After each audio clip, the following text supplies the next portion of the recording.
오늘 본문은 열왕기하 6장 14절에서 19절입니다. 인터넷에 동물에 대한 동영상들이 많이 있습니다. 그 중에 어느 것을 보니까 새끼곰이 계곡에서 혼자 놀고 있었습니다. 그런데 어디선가 큰 살쾡이가 나타나 몰래 숨어서 새끼곰이 놀고 있는 것을 지켜보고 있었습니다. 주위에는 아무도 없자 살쾡이는 새끼곰을 잡으려고 다가갔습니다. 그것을 보고 놀란 새끼곰이 바위 뒤로 숨었습니다. 살쾡이는 재빠르게 바위 뒤로 쫓아갔습니다. 그런데 그곳에는 어미곰이 낮잠을 자고 있었습니다. 어미곰은 일어나 살쾡이를 쫓아냈습니다. 살쾡이는 새끼곰만 보았지 바위 뒤에 있는 어미곰을 보지 못했습니다. 살쾡이는 새끼곰을 잡아먹으려다 오히려 죽을 뻔하였습니다. 이와 같이 눈에 보이는 것만 집착하여 실수를 범하는 일은 인간도 마찬가지입니다. 오늘 본문에는 세 사람이 등장합니다. 그들은 아람왕, 사환, 엘리사입니다. 이 세 사람 중에 성도가 본받아야 할 눈은 어떤 것인지 살펴보겠습니다. 본문에 들어가기에 앞서 먼저 오늘 본문의 배경을 살펴보면 엘리사가 선지자의 제자들과 함께 거주할 처소를 지으려고 요단강 기슭으로 나무를 하러 갔습니다. 그때 한 생도가 잘못하여 쇠도끼를 물에 빠뜨리고 말았습니다. 나무를 베지 못하는 것은 둘째치고 그 도끼는 남에게서 빌려온 것이라 안타까워했습니다. 이렇게 걱정하고 있을 때 엘리사가 와서 나뭇가지를 베어 물에 던져 빠진 쇠도끼를 떠오르게 하여 건져내었습니다. 그때 아람 나라가 북이스라엘을 침략하였습니다. 그런데 아람 군대가 몇 번이고 북이스라엘을 치려고 했는데 실패했습니다. 그 이유는 엘리사가 아람군의 계획을 다 알고 있었기 때문입니다. 그것도 모르고 아람 왕은 자기 부하 중에 북이스라엘 왕과 내통하는 자가 있는 것으로 의심하였습니다. 그래서 신복 중에 한 사람이 안느로소이다. 오직 이스라엘 선지자 엘리사가 왕이 침실에서 하신 말씀을 이스라엘의 왕에게 고하나이다 라고 가르쳐 주었습니다. 그러자 아람 왕은 엘리사를 잡으라고 부하들에게 명하였습니다. 그래서 엘리사가 도단에 있다는 것을 알아냈습니다. 아람 왕은 엘리사를 잡으려고 어떻게 했습니까? 오늘 본문 14절입니다. 왕이 이에 말과 병거와 많은 군사를 보내매 그들이 밤에 가서 그 성읍을 에워쌌더라. 아람 왕은 엘리사를 잡으려고 말과 병거와 많은 군사로 성을 포위했습니다.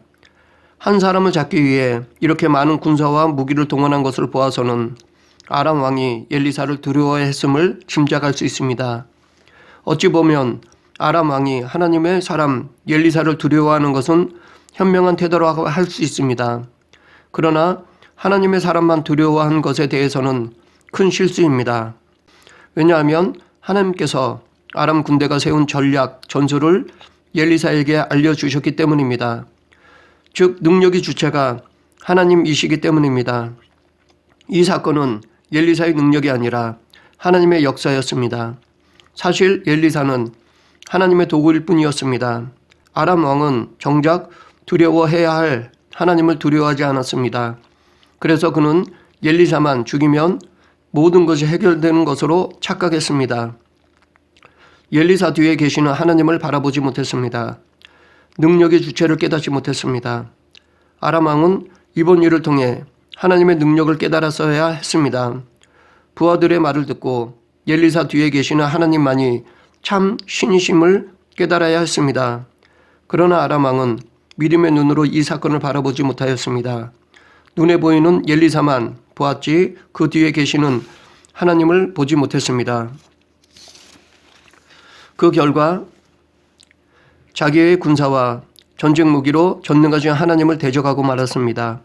아람 왕은 나아만 장군의 문둥병이 나은 사건을 통해 하나님의 이야기를 들었을 것입니다.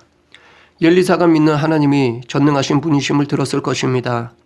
그럼에도 아람 왕은 믿음이 없었기에 하나님은 바라보지 못하고 엘리사에게만 집착했던 것입니다. 이런 실수는 아람 왕만이 아닙니다. 바리새인들에게서도 찾아볼 수 있습니다. 바리새인들은 당시 자타가 공인하는 하나님을 잘 믿는 사람들이었습니다. 하나님의 말씀에 가장 순종을 잘하는 사람들이라 인정받는 사람들이었습니다. 하나님을 잘 안다는 사람들이었습니다. 그러나 이들은 하나님 말씀으로 자기들의 이익에 집착한 나머지 믿음의 눈으로 예수님을 바라보지 못했습니다. 예수님이 어떤 분이신지 깨닫지 못했습니다. 하나님을 잘 안다는 사람들이 정작 예수님이 하나님의 아들임을 알아보지 못하였습니다. 그래서 예수님을 십자가에 못 박고 죽였습니다. 오히려 하나님을 대적하였던 것입니다. 그럼에도 불구하고 하나님의 뜻은 이들에 의해 조금 더 영향을 받지 않습니다. 이들로 인해 하나님은 당신의 뜻을 이루지 못하신 적이 없습니다. 오히려 하나님은 이러한 인간의 악을 이용하여 당신의 선하신 뜻을 이루어 가십니다. 이처럼 하나님의 뜻이 인간의 방해로 수정되거나 취소되는 일은 절대로 없습니다. 하나님은 당신께서 한번 계획하신 것은 어떠한 경우에도 반드시 이루십니다.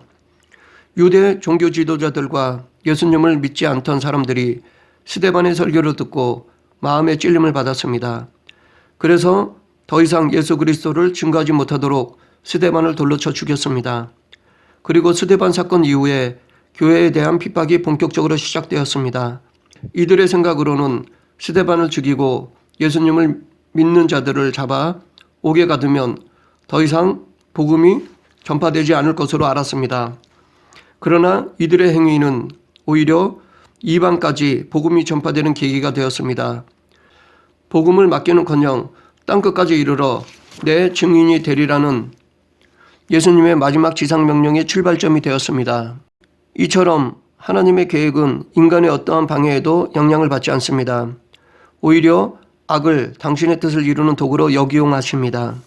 그래서 요셉도 자기를 노예로 팔았던 형들에게 두려워하지 마소서, 내가 하나님을 대신하리이까. 당신들은 나를 헤아려 하였으나 하나님은 그것을 손으로 바꾸사 오늘과 같이 많은 백성의 생명을 구원하게 하시려 하셨나니 라고 하였습니다. 계속해서 15절, 하나님의 사람의 사환이 일찍 일어나서 나가보니 군사와 말과 병거가 성읍을 에워싸는지라. 그의 사환이 엘리사에게 말하되 아, 내 주여, 내가 어찌하리이까 하니. 아침 일찍 일어난 사환은 아람 군대가 성을 포위한 것을 보았습니다. 포위한 아람 군대의 군사와 말과 병거를 보고 두려워했습니다. 그리고 엘리사에게 알렸습니다. 엘리사는 두려워하는 사환에게 무엇이라고 말했습니까? 16절입니다. 대답하되 두려워하지 말라. 우리와 함께한 자가 그들과 함께한 자보다 많으니라 하고, 엘리사는 두려워하지 말라고 사환을 안심시켰습니다. 엘리사가 사환에게 이렇게 말한 이유는 아람 군대보다 더 많은 군사가 그와 함께하고 있음을 보았기 때문입니다. 반면에 사환은 자기와 함께하는 군사를 보지 못하여 여전히 두려움에 사로잡혀 있었습니다. 사환이 엘리사가 본 불말과 불병거를 보지 못한 것은 사환에게는 믿음이 없기 때문입니다. 즉 사환은 믿음이 없기 때문에 육의 눈으로만 상황을 판단했습니다. 그로 인해 자기가 처한 상황을 두려워했던 것입니다. 이것은 사환뿐만이 아닙니다. 믿음이 없으면 누구나 육의 눈으로만 상황을 바라보게 되고 판단할 수밖에 없습니다. 그렇기 때문에 믿음이 없으면 이런 상황에서 어느 누구라도 두려움을 가지게 될 것입니다. 그러하기에 두려움을 극복하기 위해서는 믿음이 있어야 합니다. 하나님에 대한 믿음이 있으면 그 믿음에 근거해서 하나님에 대한 신뢰가 생깁니다. 하나님에 대한 확신이 생깁니다. 하나님을 신뢰하는 자는 하나님께서 도와주실 것에 대한 확신이 있습니다. 그 결과 두려움을 마음에서 쫓아냅니다. 우리는 이것을 베드로를 통해 알 수 있습니다. 오병이어의 큰 기적을 행하신 예수님께서 제자들을 먼저 배에 태워 보내신 적이 있습니다. 그리고 밤 사경에 예수님께서 물 위를 걸어서 제자들에게 오셨습니다. 이때 베드로도 물 위를 걸어서 예수님께로 갔습니다. 그런데 베드로가 바람을 보고 무서워하자 곧 물에 빠지고 말았습니다. 이때 예수님께서 베드로에게 믿음이 작은 자여 왜 의심하느냐라고 책망하셨습니다. 베드로는 믿음이 작아서 오병이어의 큰 기적을 체험했음에도 불구하고 이성을 초월한 예수님의 능력에 대한 의심이 생겼습니다. 그의 의심으로 말미암아 두려움이 발생되었습니다. 처음에는 베드로가 예수님만 바라보았을 때 두려움이 없었습니다. 베드로가 예수님만을 바라보았을 때 믿음이 강하여 의심이 없었습니다. 그러나 베드로가 예수님을 보지 않고 바람을 보자 두려움이 생겼습니다. 베드로가 예수님을 바라보지 않을 때 의심이 생겨 믿음이 상대적으로 작아졌습니다. 그 결과 두려움이 발생되었습니다. 이처럼 두려움은 믿음에 반비례합니다. 우리도 자칫 믿음이 없으면 이런 실수를 할 수 있습니다. 문제 앞에서 육의 눈으로 보이는 대로 살아가면 하나님의 은혜를 누리지 못하고 두려움에 쌓입니다. 믿음의 눈으로 나와 함께 하시는 하나님을 바라보면 언제 어디서나 강하고 담대할 수 있습니다. 물론 문제가 금방 해결되지는 않아도 그 문제 안에서 오히려 하나님의 은혜를 누릴 수 있습니다. 그러하기에 미래에 대한 불안함을 가지고 있던 모세의 뒤를 이은 여호수아에게 하나님이 제일 먼저 명령한 것이 바로 믿음이었던 것입니다. 내가 내게 명한 것이 아니냐. 강하고 담대하라. 두려워하지 말며 놀라지 말라. 내가 어디로 가든지 내 하나님 여호와가 너와 함께 하시느니라. 우리도 여호수아처럼 믿음으로 우리와 함께 하시는 하나님을 바라보는 성도가 되어야 할 것입니다. 두려워하는 사원을 위해 엘리사는 어떻게 했습니까? 17절입니다. 기도하여 이르되 여호와여 원하건대 그의 눈을 열어서 보게 하옵소서 하니 여호와께서 그 청년의 눈을 여심해 그가 보니 불말과 불병거가 산에 가득하여 엘리사를 둘렀더라. 엘리사는 사원을 위해 믿음의 눈으로 볼 수 있도록 하나님께 간구하였습니다. 믿음의 영안이 떠지도록 간구하였습니다. 그러자 하나님께서는 사원의 눈을 열어주셨습니다. 여기서 엘리사는 믿음이 적은 자여 왜 두려워하느냐라고 사원을 책망하지 않았습니다. 혹은 나를 본받으라 나는 보는데 너는 왜 못 보느냐라고 자기의 믿음을 높이지도 않았습니다. 오히려 그의 연약함을 위해 기도했습니다. 엘리사는 하나님의 크고 놀라운 계획이 보여지기를 간구했습니다. 이런 상황을 자기를 높이는 도구로 활용하지 않았습니다. 오직 하나님의 전능하심만을 보여주려 했습니다. 우리도 믿음이 약한 자를 책망하기보다는 그들의 연약함을 붙잡아 주어야 합니다. 때론 연약한 자를 위해서는 희생도 필요합니다. 바울은 연약한 자를 위해 자유를 포기했습니다. 사도 바울은 그러므로 만일 식물이 내 형제를 실족해 하면 나는 영원히 고기를 먹지 아니하여 내 형제를 실족지 않게 하리라 라고 하였습니다. 반면에 믿음이 있는 자가 말씀에서 벗어날 때는 강하게 책망하였습니다.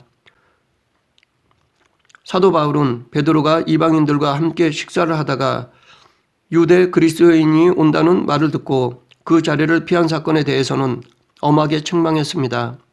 우리도 바울처럼 믿음이 작고 약한 자는 붙잡아주고 믿음이 크고 강한 자의 잘못에 대해서는 강하게 책망함으로 더 성장시키고 성숙한 성도가 될 수 있도록 해야 할 것입니다. 엘리사는 위기의 문제를 어떻게 해결했습니까? 18절입니다. 아람 사람이 엘리사에게 내려오매 엘리사가 여호와께 기도하여 이르되 원하건대 저 무리의 눈을 어둡게 하옵소서 하매 엘리사의 말대로 그들의 눈을 어둡게 하신지라. 엘리사는 아람 군사들의 눈을 어둡게 해달라고 하나님께 간구하였습니다. 그러자 하나님께서는 그들의 눈을 어둡게 하셨습니다. 이처럼 하나님은 당신의 사람을 보호하는 데 있어서 장애물이 없습니다. 즉 하나님은 당신의 사람을 어떠한 상황이나 어려움 속에서도 지켜주시고 보호해 주십니다. 아브라함 때에도 이와 비슷한 경우가 있었습니다. 창세기 19장에서 하나님께서는 소돔을 멸망시키려고 천사 2명을 보내셨습니다. 두 천사가 롯의 집에 들어갔을 때 소돔 사람들이 그의 집을 에워쌌습니다. 그리고 롯의 집에 들어간 두 천사를 요구했습니다. 롯은 이들을 만류했지만 오히려 이들이 난폭하게 행동했습니다. 그러자 이들의 눈을 어둡게 하여 문을 찾지 못하도록 하였습니다. 이처럼 하나님께서 지켜주시고자 한 사람은 머리카락 하나도 상하지 않게 보호해 주십니다. 그러나 하나님의 뜻은 모든 사람에게 획일적이지 않습니다. 하나님께서 순교하기로 작정하면 사도 바울처럼 좋은 조건에도 불구하고 이 모든 것을 배설물처럼 여기게 하시고 순교하게 하십니다. 반면에 보호하시기로 계획하시면 다윗처럼 어떠한 위기 속에서도 건져주십니다. 순교하게 하시건 보호하시건 이 모든 것은 하나님의 뜻입니다. 그런데 불신자들은 순교하는 것을 보고 하나님이 무능력하다고 생각이 들 수 있습니다. 이것은 근시안적인 인간의 교만입니다. 순교자의 피가 교회의 씨앗이 되어 더 큰 하나님의 일을 이룹니다. 그러므로 우리는 하나님께서 당신의 일을 이루어 가심에 대해 함부로 판단해서는 안 될 것입니다. 고난이나 핍박, 실패, 더 나아가 죽음도 하나님의 뜻을 이루는 도구가 될 수 있다는 것을 잊지 말고 어떠한 상황에서도 우리의 책임과 의무, 즉 믿음을 지켜야 할 것입니다. 우리는 이해가 되지 않는 상황 속에서도 기도로 하나님의 뜻을 구하고 그래도 안 되면 하나님께서 정하신 때까지 기다려야 합니다. 내가 이해할 수 없다고 하나님에 대한 신뢰를 내려놓아서는 안 됩니다. 이것은 불신입니다. 믿음으로 참고 인내하면 반드시 하나님은 당신의 크고 깊으신 뜻을 가르쳐 주십니다. 나를 통해 당신의 뜻을 이루어 가십니다. 그러면 눈이 어두워진 아람 군대는 어떻게 되었습니까? 19절입니다. 엘리사가 그들에게 이르되 이는 그 길이 아니요 이는 그 성읍도 아니니 나를 따라오라. 내가 너희를 인도하여 너희가 찾는 사람에게로 나아가리라 하고 그들을 인도하여 사마리아에 이르니라. 아람 군사들은 혼자 아무것도 할 수 없을 정도로 무능력해졌습니다. 고도의 훈련을 받은 용맹스러운 군사들이 최첨단의 전쟁 무기로 무정했음에도 불구하고 하나님이 그들의 눈을 어둡게 하자 오히려 잡히고 말았습니다. 아람 군대가 패한 이유는 무기나 병사가 부족해서가 아닙니다. 전략에 문제가 있어서도 아닙니다. 이런 것들은 전혀 문제가 없었습니다. 패한 본질적인 이유는 자기들이 상대하는 분이 누구인지 제대로 파악하지 못했기 때문입니다. 이 전쟁의 상대는 엘리사가 아니라 그와 함께 하시는 하나님이셨습니다. 그들은 전능하신 하나님을 상대했기 때문에 전쟁에서 패한 것이었습니다. 이와 같이 성경에는 자기들이 누구를 대적하는지 제대로 구분하지 못하여 죽음을 당한 사례가 있습니다. 바로 다니엘을 사자굴에 던진 총리들과 고관들이었습니다. 이들은 다니엘을 시기하여 죽이려 하였습니다. 그래서 다니엘을 참수하고자 왕을 꼬드겼습니다. 30일 동안 누구든지 왕 외의 어떤 신에게나 사람에게 무엇을 구하면 사자굴에 던져넣기로 금령을 세우고 이 법을 고치지 못하게 하였습니다. 그들의 계획대로 다니엘은 사자굴에 들어갔습니다. 그러나 하나님께서 천사를 보내어 사자의 입을 봉하여 다니엘을 구원하셨습니다. 오히려 다니엘을 참소했던 사람들이 사자굴에 던져져 죽임을 당했습니다. 다니엘을 시기한 총리들과 고관들도 눈에 보이는 다니엘만 보았습니다. 다니엘과 함께 하시는 하나님을 보지 못하였습니다. 자기들이 누구를 상대로 싸우는지를 제대로 파악하지 못했습니다. 이것은 믿음의 눈으로 바라보지 못한 결과입니다. 말씀을 정리하겠습니다. 아람 왕이 엘리사를 잡는 데 실패한 이유는 엘리사만 보고 그와 함께 하시는 하나님을 보지 못하였기 때문입니다. 즉 아람 왕은 상황을 믿음의 눈으로 바라보지 못했기 때문입니다. 사원이 두려움을 느낀 이유는 자기와 함께하는 하나님의 군사는 보지 못하고 성을 포위한 아람 군사만 보았기 때문입니다. 사원도 상황을 믿음의 눈으로 바라보지 못했기 때문입니다. 반면에 엘리사가 담대했던 이유는 불말과 불병거가 산에 가득한 것을 보았기 때문입니다. 즉 엘리사는 상황을 믿음의 눈으로 바라보았기 때문입니다. 우리도 믿음의 눈으로 바라보지 못한다면 문제를 올바로 해결하지 못할 것입니다. 그로 인해 하나님의 뜻을 이루기보다는 오히려 하나님을 대적할 것입니다. 또한 문제만 보일 것입니다. 그로 인해 근심, 걱정, 염려, 두려움에 사로잡힐 것입니다. 반대로 우리가 믿음의 눈으로 바라본다면 하나님이 함께 하심을 볼 수 있습니다. 내가 세상 끝날까지 너희와 항상 함께 있으리라 라고 약속하신 예수님이 지금 나와 동행해 주심을 볼 수 있습니다. 그로 인해 우리도 다윗처럼 내가 사망의 음침한 골짜기를 다닐지라도 해를 두려워하지 않을 것은 주께서 나와 함께 하심이라. 주의 지팡이와 막대기가 나를 안위하시나이다 라고 고백할 수 있습니다. 그러므로 성도는 엘리사와 같이 믿음의 눈으로 살아야 합니다. 믿음의 눈을 소유하는 저와 여러분이 되길 간절히 축원합니다. 기도하겠습니다. 사랑의 하나님 감사합니다. 저희들도 영안을 뜨게 해주셔서 하나님의 계획을 바라보게 하여 주시옵소서. 두려운 상황 속에서도 함께 하시는 예수님을 발견하고 강하고 담대히 극복하는 성도가 되게 하여 주시옵소서. 예수님 이름으로 기도드립니다. 아멘.